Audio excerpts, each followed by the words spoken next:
সুপ্রিয় দর্শক, সবাইকে স্বাগত জানাচ্ছি হাট টক বাংলা চ্যানেলের নিয়মিত অনুষ্ঠান মাথায় কত প্রশ্ন আসে।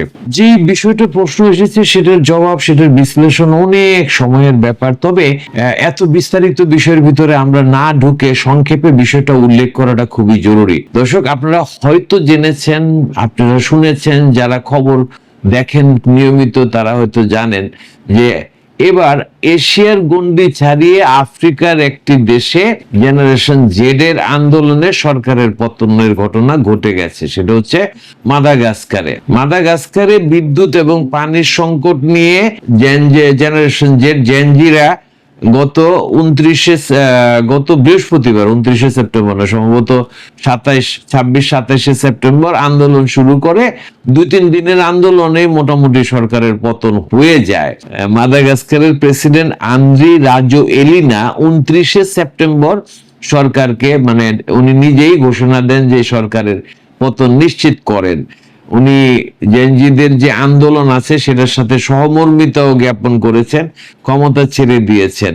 এই জেনজিরা মাদাগাস্কারের রাজধানী আন্তানানারিভো সহ দেশের প্রধান প্রধান শহরগুলিতে 3 দিন একটানা আন্দোলন চালিয়ে যায়। সেটার ফলশ্রুতিতে এই পতনের ঘটনাটি ঘটে।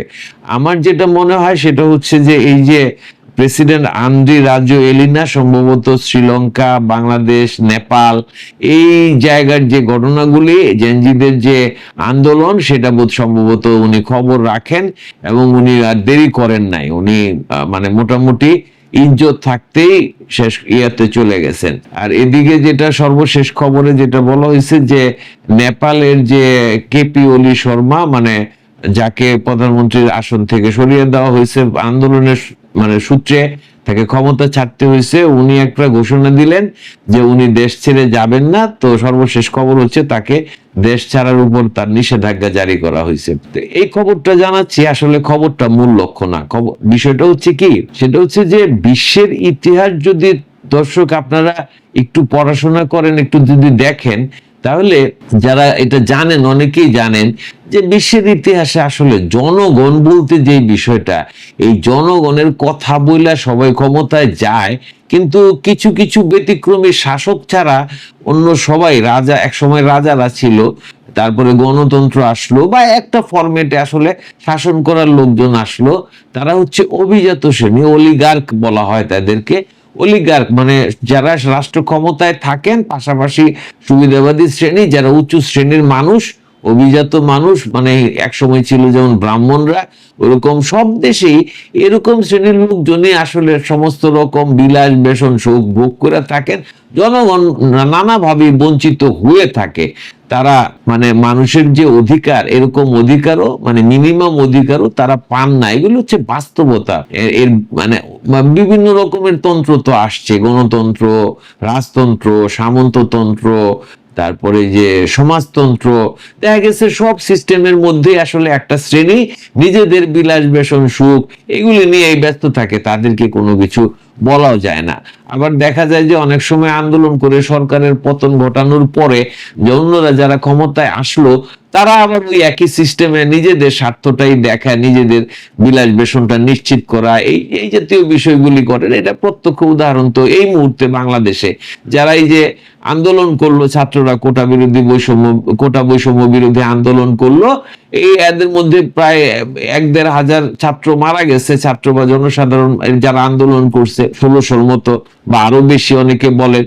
তো এই এদের মৃত্যুর উপরে দাঁড়ায়া এই যে ছাত্র যারা যেগুলি নেতৃত্ব দিছে, তারা যখন উপদেষ্টা হয়ে গেল, তারা যখন ক্ষমতার স্বাদ পাইলো, তখন তারাও বিলাস বেসনে মানে গা ভাসায় দিল। তাদেরকে এক জায়গায় মধ্যরাত্রে যাইতে হয়, মানে হাঁস খাইতে অথবা ওয়েস্টিনে যাইতে হয় নাস্তা করতে, এক একজন একটা পায়া ভারী একটা অবস্থা, এটা তো দেখাই যাচ্ছে, এটা নিয়ে তো আর বলে লাভ নেই। তো এই সত্যটা সব জায়গার জন্যই সত্য, পৃথিবীর জন্যই সত্য। কিন্তু আমি এখন কথাটা বলতেছি যেটা, সেটা হলো এই যে নতুন প্রজন্ম জেন জেড যাদেরকে বলা হচ্ছে, এশিয়ার 3টা দেশের পরে দেখা যাচ্ছে কি এই ফিলিপাইনেও কিন্তু আন্দোলন হয়েছে। ফিলিপাইনে সরকার পতনের ঘটনা ঘটে নাই, কিন্তু ফিলিপাইনে আন্দোলন হয়েছে।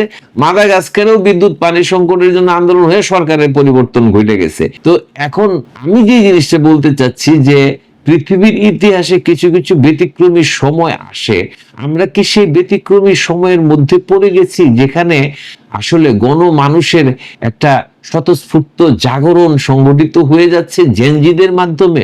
জেনজিদেরকে আমরা কতটুকু চিনি? আমাদের যে বয়স বা আমরা পৃথিবীটাকে যেভাবে দেখে এসেছি, বর্তমান যে মানে তথাকথিত যে গণতান্ত্রিক মানসিকতার যারা ক্ষমতায় আছেন, তারা জনগণকে খুব বেশি গুরুত্ব দেন না।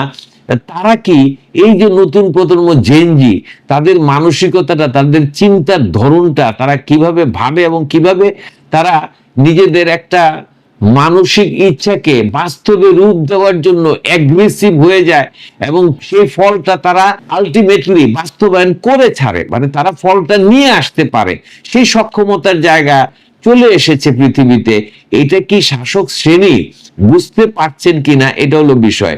কিন্তু মনে হচ্ছে যে পৃথিবীর মধ্যে একটা মানে সিরিয়াল একটা বিস্ফোরণের মতো ঘটে যাচ্ছে, এবং যেটার থেকে আসলে যারা অত্যাচারী, যারা আসলে একটা হোয়াইট কলার একটা ভদ্রলোকের ভাব দেখায় জনগণকে শোষণ করতেছে বিশ্বের বিভিন্ন দেশে দেশে, তাদের মধ্যে সতর্ক হওয়ার সময় চলে এসেছে।